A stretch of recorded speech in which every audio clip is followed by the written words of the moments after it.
Drop, you can't ignore it. I'm transforming now these cars and planes, I'm always boarding. Just out touring down in Charlotte like I play for Hornets. What's going on, guys and girls, ladies and gentlemen? How you doing? This is the TFG Sports Show, the best sports talk show, best 30 minutes on social media. I am your host, Kendrick. I hope everybody is having a terrific Tuesday. I know for a lot of people, this is your Monday. Everybody had a 3-day weekend, considering what yesterday was. I'm sure everybody was popping off the fireworks, fired up the grill. Nobody sent me no leftovers. Nobody hit me up, sent no pictures. But that's all right. That's all right. I be honest with you, I don't celebrate 4th of July anyway, but I will eat some barbecue. But anyway, I hope everybody had a great 3-day weekend. I hope you were safe out there. Again, I hope you having a terrific Tuesday. Again, this is a TFG Sports Show, the best 30-minute sports talk show on social media. Make sure you come in, hit that like, hit that share button, hit that subscribe, and make sure you comment. Definitely comment, because I want us to have a back and forth where we converse in the comment section. Again, this is your sports host, Kendrick, and you are watching the TFG Sports Show. Now, we're going to jump right into this thing. We got some quick hits. We got a couple of things that I want to just hit you with real quick. If you recall, first quick hit, Grambling volleyball coach. They new volleyball coach they just hired in February. Well, she's out of there. She has been fired after an internal investigation. Now, we first reported on this story on TFG Sports Media about 2 months ago. She came in and she actually got rid of all of the volleyball players, the scholarships, all of them. She basically wanted to start afresh, start anew.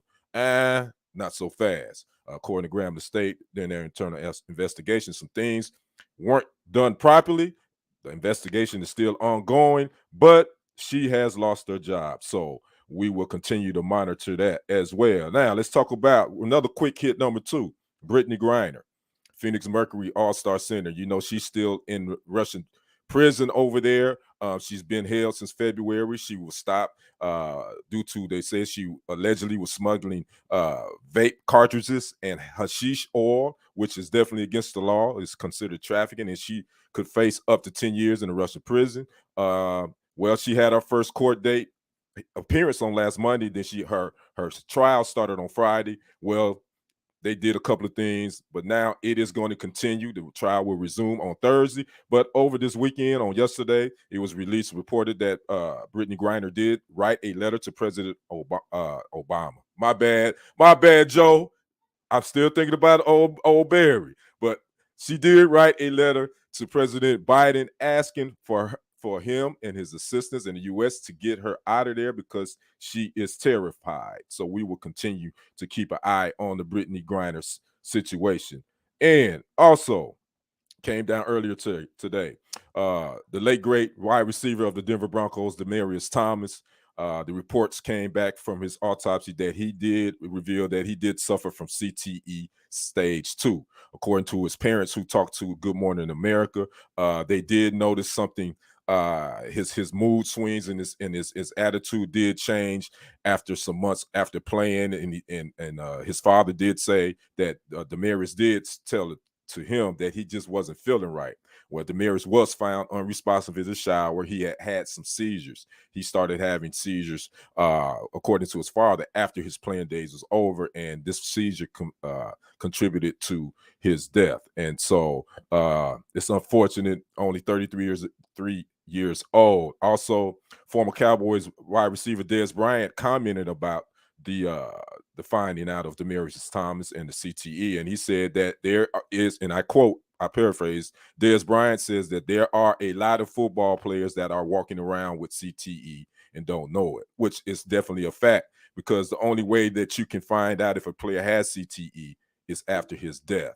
So the NFL needs to figure out a way to try to find out how you can diagnose some of these players without them having to die to know they had CTE, and then they can be helped. So prayers still go out to Demaryius Thomas and the late Demaryius Thomas. Peace be upon him and to his family. And then Marion Barber, we just, another young guy we just lost, that former Dallas Cowboy that's probably had some signs of CTE as well, but his family decided not to allow them to use his brain for research and to see if he did have CTE. Now, my last quick hit, real quick, got to say congratulations to Mike Greer. We don't talk about the hockey league that much, but the NHL, the San Jose Sharks, did hire Mike Greer as their general manager, which makes him the first Black GM in NHL history. So again, shout out to the San Jose Sharks and congratulations to Mike Greer in becoming the first Black GM in NHL history. Now, Mike Greer is a former hockey player. He played 14 seasons in the NHL. And by the way, his brother is also a GM as well for the NFL Miami Dolphins. And our last quick hit, real quick, got to talk about a Texas young man, Adrian Peterson. He's getting in the ring. Adrian Peterson and Le'Veon Bell will duke it out in a celebrity boxing match coming up July 30th in Los Angeles, California at the Crypto.com Arena, formerly known as the Staples Center. I always call it the Staples Center. But anyway, so Palestine, Texas own Adrian Peterson will jump in the ring with Le'Veon Bell July 30th in California, LA. And it's under some sort of celebrity boxing match, and they'll be the undercard on some other guys fighting. So those two haven't retired yet. They're still looking to catch on with somebody, but until then, they're going to be putting them hands on each other. Lamar Falk, my man, the Barry Gordy of all this. Thanks for dropping in, brother. Always a pleasure. Always good that you drop in and holler at your boy. So those were some of the quick hits. Let's get down to business. Let's talk about old Kevin Durant. KD. Kevin Durant dropped a bombshell last Thursday when free agency opened. Says, get me out of there. Get me out of here. I want out of Brooklyn. Now, Durant signed a 4-year contract extension, I want to say in 19, and it actually just kicked in, I want to say last week, which will pay him $193 million over those 4 years. Now, Durant is 33 years old. He's a 12-time All-Star, 2-time NBA champion, and he's been team hopping. That's all I can say. He's team hopping. The interesting thing about KD being in Brooklyn, his first year he didn't play because of his Achilles injury, so he rehabbed his first year. The second year he missed some games because of some other nicks and knacks and injuries, and then his third year he had missed some games this year too. Well, the thing is, between KD and Kyrie Irving, the two mainstays, they only played 58 games with one another, and that's including regular season and playoff games since 2019-2020. So Kevin Durant is a big name. It's so much rumors and reports out there. I was just reading a report that KD wants to go to Phoenix. Now, he was saying Miami and Phoenix was the top 2 teams on his list. He wants to go play with Chris Paul and Devin Booker, yada, yada, yada, the Miami Heat. Then there's reports about he's spoken with Golden State, with Stephen Curry and Draymond and Klay Thompson. At this point, I'm pretty much over this Kevin Durant thing. I just think the Brooklyn Nets, I didn't think it was going to work anyway. My thing is Kevin Durant has issues with the Nets and how it's ran, but his boy Kyrie is the one that got him to come there. He should be more upset with him. Kyrie, as we all know, he walks to the beat of his own drummer. He actually just opted into his player option last week, where he's going to make $36 million next season. And he's with the Brooklyn Nets, unless the Nets can find a sign and trade deal. Rumor has it, the Lakers have been talking to the Nets about a sign and trade. Russell Westbrook, Kyrie Irving going to LA, and I'm sure some other picks. And then Kyrie Irving and KD say they want to play together. I'm like, but pump your brakes. Y'all can still play together in Brooklyn. So I don't get it. I don't get it. I think for KD, this is really it's making him look bad, in my opinion.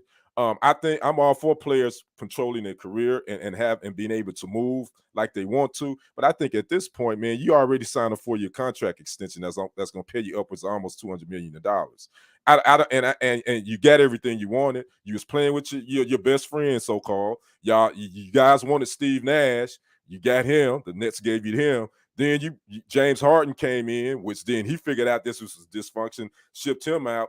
They bring Ben Simmons, and that's another thing nobody's talking about. What is Ben Simmons going to do? Now Ben Simmons is like the guy for the Nets. And again, I said from the jump, everybody was asking who won this trade between Brooklyn and Philly. I always said I thought Philly won it. I just thought that you can't trust Ben Simmons. Yeah, they got Seth Curry and they got Andre Drummond and all them, but Drummond is gone now. You still got Seth Curry and they got some other little pieces, but I just think at the end of the day, Philly is going to probably look back at this as like, we probably did the right thing by shipping Ben Simmons out and getting Harden, even though there's some issues with Harden as well. So who knows where Kevin Durant is going to go? It's been the talk of debate shows all week. I think at this point, he really doesn't have a lot of weight. He doesn't have a lot of power because he's under contract with the Nets for 4 years. So they can trade him wherever they want to. They could trade him back to Oklahoma City if they wanted to, because the Nets going to want a whole lot in return, which is understandable. So we're going to keep our eye on this. But at this point, I'm kind of over the Kevin Durant, Kyrie Irving thing until something in stone is set. And it's still going to be the talk of sports debate shows. So just be prepared, but I'm going to keep you informed. I got to talk about it. I'm going to keep you informed on that. So let's move on to the NBA free agency recap real quick. We're just going to run through this real quick. I want to say I do want to have an update on Zion Williamson with the New Orleans Pelicans. A lot of people didn't think that the Pelicans were going to give him or re-up him, or a lot of people were saying that Williamson and his family wanted out of New Orleans. Well, that does not seem to be the case. Williamson inked a 5-year maximum rookie extension, $193 million. That could possibly earn him up to $231 million in the long term. So again, Zion Williamson has inked his maximum rookie extension to stay with the Pelicans, as well with him and Brandon Ingram down there and CJ McCollum. They might have a nice little nucleus, but Williamson is going to have to figure out how to keep himself in shape. He's been out of shape. He's carrying that weight, and he's been injury prone since he's came into the league from Duke. So that's one of the latest signings. So the other signings, just to give you a rundown real quick, John Wall, he got his buyout from the Rockets. He did sign with the Clippers for 2 years, $13.5 million.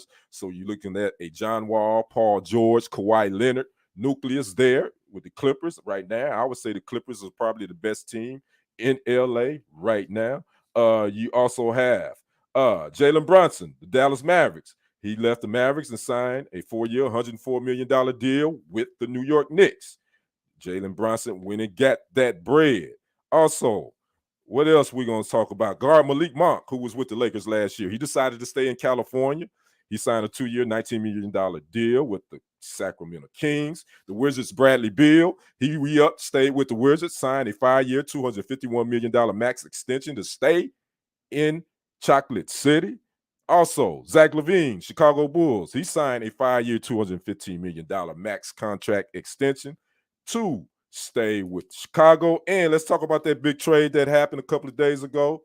The Utah Jazz sent Rudy Gobert to the Minnesota Timberwolves for Patrick Beverley, Malik Beasley, some other names, and some draft picks. So now you're looking at Rudy Gobert and Karl Anthony Towns on the front line for the Timberwolves, who so happens to have just signed Karl Anthony Towns a 4-year, $224 million supermax extension to stay in Minnesota. So the guys in this free agency have got their bread. I must say, it has been a lot of money thrown around, and I gotta give a lot. The last but not least, to my birth city, hometown, Bobby Portis.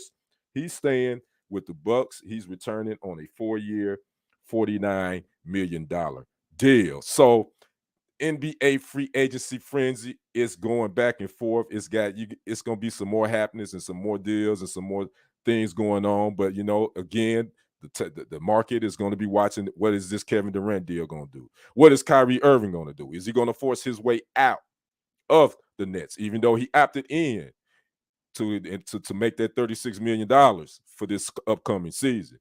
The only way he can be moved now, he has to be signed. It has to be a sign and trade deal with another team, as far as Kyrie Irving. Also, here's another thing, just another tidbit for this Durant trade situation. A lot of players sign max extensions. So just because Durant wants to go to a certain team, and you can say, oh, well, they can trade Devin Booker. Not so fast. They can't trade Devin Booker because he signed a max extension. So you got to have salaries that kind of match up. So if the Nets do trade Kevin Durant, here's the players that they cannot trade him for. The Nets cannot trade Durant for Andre Wiggins, Joel Embiid, Devin Booker, Karl Anthony Towns, Jamal Murray, Donovan Mitchell, De'Aaron Fox, Jason Tatum, Bam Adebayo, Trae Young, Shai Gilgeous-Alexander, Luka Doncic, and Michael Porter Jr. So if a trade happens, what's up, Charles? Thanks for joining me, my brother. You ain't never late. You on time. It's better late than never. Thanks for joining me, my brother. So those are the names of guys that the Nets cannot trade Durant for because they signed max extensions already. Those names again are Andrew Wiggins, Joel Embiid, Devin Booker, Karl Anthony Towns, Jamal Murray, Donovan Mitchell, De'Aaron Fox, Jason Tatum, Bam Adebayo, Trae Young, Shai Gilgeous-Alexander, Luka Doncic, and Michael Porter Jr. So there you have it. That is our free agency recap. Producer extraordinaire, let's move on to our next topic, would you please? Now, this right here, this one didn't get a lot of buzz. The USC UCLA leaving the Pac-12 for the Big Ten. Now, we all know already that those Texas Longhorns and Oklahoma Sooners are leaving the Big 12 and they headed to the SEC. Are we looking at more and more of these big universities leaving to form what I call power conferences? I think eventually what we're going to see in the college athletics landscape, especially when you talk about the Power 5 teams and the Division 1, you're going to see more. You're going to see more teams in a conference, and they just going to create a super conference where it's going to be less. There's going to be less conferences, but there's going to be more teams. So you're going to basically have a super conference. Like I say, the SEC is, with them bringing Texas and Oklahoma in, we already know what that's going to be like. Now the Big Ten is looking to bring in USC, UCLA. Now, where does that leave the Pac-12? Scratching their heads, because now you're losing big money, because a lot of times those big teams like that actually make the money for the conference when it comes to those television contracts. Hey, Shantae, thanks for joining. Shantae says, going to be more shakeups and way more super conferences. I totally agree, Shantae. Charles says, Lincoln Riley, USC new head coach, is a genius, left the Big 12 and would be in the Big 10. I think it just happened to work that way, because I think even if he would have stayed, Charles, he would have been in the SEC. If I'm choosing football conferences, I think the Big Ten is good, but I think the SEC is king. So yeah, at the end of the day, Lincoln Riley won. He won. He won whichever way you look at it. Because you think about the Big Ten, I mean, really all you think about is Michigan and Ohio State, really, when you think about the Big Ten. So where does that leave the Pac-12? I mean, now you got teams that's gonna be scrambling. Like I say, I think now you're gonna see more teams trying to create these super conferences, and that's gonna definitely make the playoff system. That's gonna change. I think that's gonna have an impact on the playoff system. Charles says he will have more success in the Big Ten. Yeah, he might. Yeah, because again, yeah, I mean, when you think about the Big Ten, we really only think about Ohio State, Michigan, and Michigan State, really, when you think about that. The thing is the travel. I'm looking at that, how they're going to work that out. You got these two schools on the West Coast. You got all these other schools on the East Coast. That's, and the weather and all that. I mean, obviously it's going to work because it's going to be big money involved in it. So And then this is going to help these student athletes too, because let's be honest with you, these NIL, the name, image, likeness contracts, man. Let me tell you, these young cats, these women too, but these football players is making that money. And now this is going to give them opportunity to open up more avenues to actually use their name, image, and likeness as a marketing tool when you in a bigger superpower conference like that. I don't know if they're going to win, outright. Because let's be honest with you, USC and UCLA have been down far as football wise. Uh, but this is definitely changing the landscape, and they looking to do this pretty quickly. They looking to make that move like in 2024. So this isn't like a like 3 years down the line. They looking to make this move pretty soon, and I guarantee you, it's gonna happen. It's going to happen. We're going to see this 2023-24. Just like Texas, Oklahoma, I think they're not going to move to the SEC accordingly until 2025.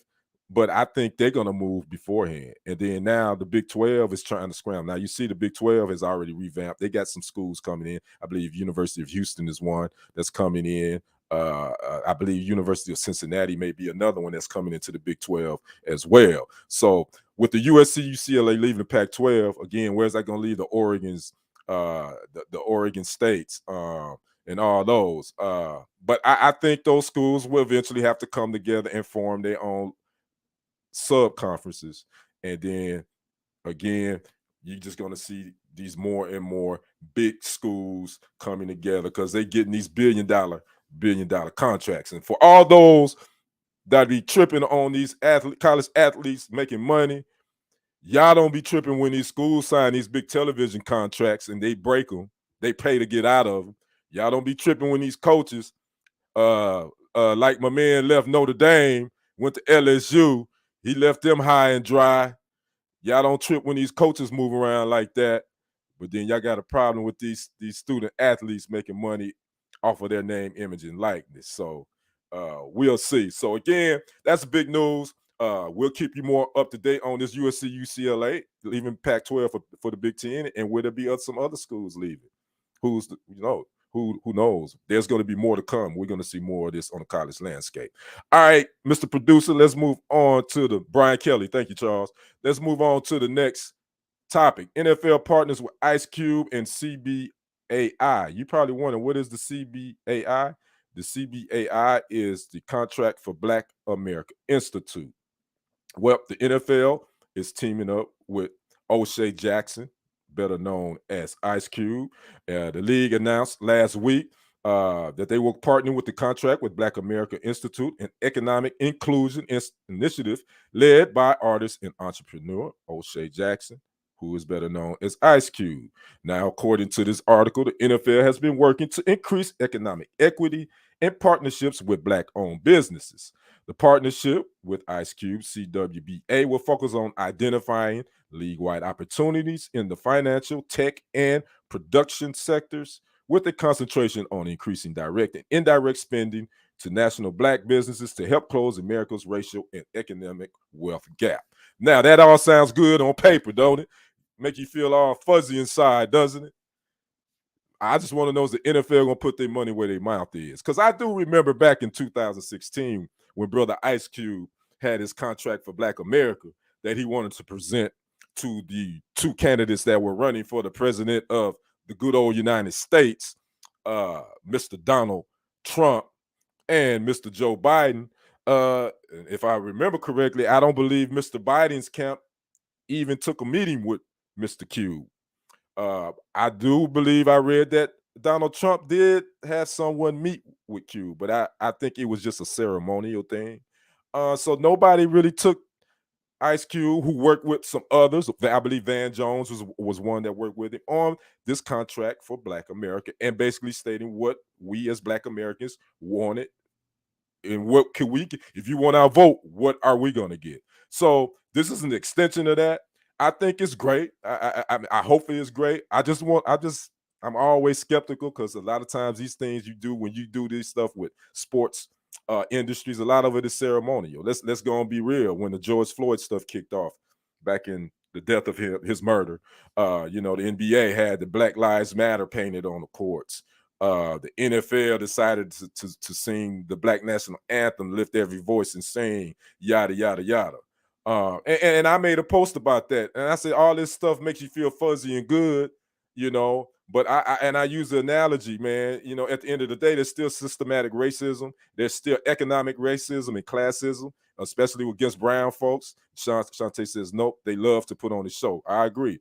And I made this analogy. I said, you can put lipstick on a pig, but it's still a pig, right?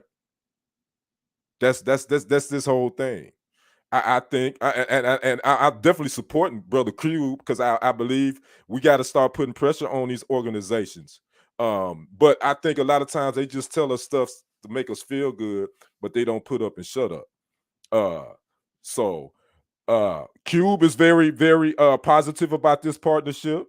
Him and his longtime business partner. He said, you know, the reason why, he just said, I want the only way to close that gap, the wealth gap between black and white folks, is we got to have someone invest in black communities. According to this report, also it says already the NFL has spent and allocated 125 million with black-owned and operated businesses such as Aerial Investments, City First, Broadway Bank, Covered Communications, and Fearless Technology during the past year. So, okay, the NFL they've invested 125 million. Okay, again, the proof is in the pudding. So, and I'm not trying to rain on what Cube is doing. I'm definitely supportive of this initiative. I'm just leery of the NFL. And what about these other leagues? What about these other sports businesses? Uh, what about the NBA? What about, you know, the Major League Baseball? Even the NHL. I mean, what about these other organizations? Let's see. Let's bring them the same initiative and see if they're going to invest in our community. All we need is some investment in the black community. We'll take care of the rest. That's all. Invest in our black-owned businesses. Invest in that, in technology. Invest in people, brown people. You invest in brown people, you know, we'll take it from there. So again, I salute Ice Cube. NFL, I'm kind of cool with that, but we're gonna see if y'all gonna put y'all money where your mouth is. So now we down to my final thoughts, Mr. Producer. And again, I want to thank everybody for dropping in. Charles Moore, my brother, thanks for dropping in. Shantae, as always. Lamar, thank you guys for dropping in. My final thoughts is, you know, it's on domestic violence. And I know a lot of us are desensitized to all the stuff we see on television, on the internet, crime, whatever. But this domestic violence thing with athletes is definitely gotten out of hand, and it's really disturbing. If you don't know, Miles Bridges, Charlotte Hornets, who's an unrestricted free agent, well, he was arrested last Wednesday on a domestic violence charge in California. He abused, allegedly, according to his wife, Michelle Johnson. She posted some pictures on her Instagram showing injuries to her face and body. Johnson described the injuries she received to her nose, wrist, ear, and neck from being choked until I went to sleep, and a severe concussion in her. And this was on her Instagram post on Friday. Miles Bridges, 26 years old, man. This young guy had a pretty good season for the Charlotte Hornets. But he just made a terrible, terrible mistake. Thanks, Charles. Appreciate that, brother. That's something the leagues need to focus on. Shantae, you know, I agree, but we've been saying this since the Ray Rice incident that happened, Shantae. Charles Moore said he's an idiot, coward, if this is true, messing up his money and going to jail. Exactly, Charles. But, you know, back to what Shantae said, I think at the end of the day, I think a lot of the leagues are focusing on it. But at the end of the day, it's about personal accountability. Any man that puts his hands on a woman is a coward, straight up, point blank. He's a coward. I know we human, we all make mistakes, but what would make you put your hands on a woman to where she posts pictures where it look like she's been in a fist fight? And I think for men that do that, they cowards and they should suffer the consequences. Now, you know, Miles Bridges, he's 26 years old. He's a young man. He's talented. I get that. I definitely don't want to see this man's life ruined. But you got to hold these men accountable for this domestic violence. We got to do better, man. And not just the professional athletes. I'm just talking about the regular average Joe too. Because believe it or not, while I'm speaking to you guys, it's a woman being abused right now, physically, right now, more than one. So, man, we got to hold each other accountable. We got to hold each other accountable. We got to do better. Because when you know better, you do better. My prayers go out to Michelle Johnson because her kids saw this. And I'm going to pray for Miles Bridges too because he needs to get some help. And maybe you need to step away from the professional basketball court for a minute to get yourself together. So that's my final thoughts on that. Again, shout out to Charles, shout out to Shante, shout out to Lamar for joining TFG Sports Show, the best 30-minute sports talk show on social media. I hope you enjoyed it. Make sure if you haven't, you make sure you like, you share, you comment.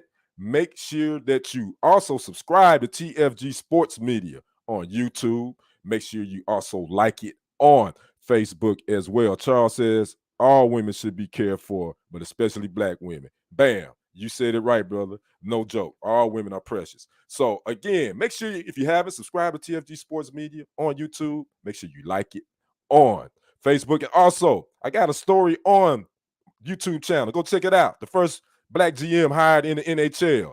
Posted it on YouTube channel. Make sure you go there. If you haven't already, make sure you subscribe. We on our way. We at 575. We ain't stopping until we get to 1,000. I believe in you. Y'all believe in me. So y'all make sure y'all go subscribe to the TFG Sports Media channel on YouTube. Check out all the other stories I got on there. This has been your sports guy, Kendrick. I enjoyed it. Thanks for joining me. See you back here on Tuesday night at 6:30. I'm out. Peace. That money clip us now, the new now looks like whoa. Upgrade her diamonds, now her girlfriends are like whoa, whoa, whoa, whoa, whoa. I hit record a drop, you can't ignore it. I'm transforming now these cars and planes, I'm always boarding.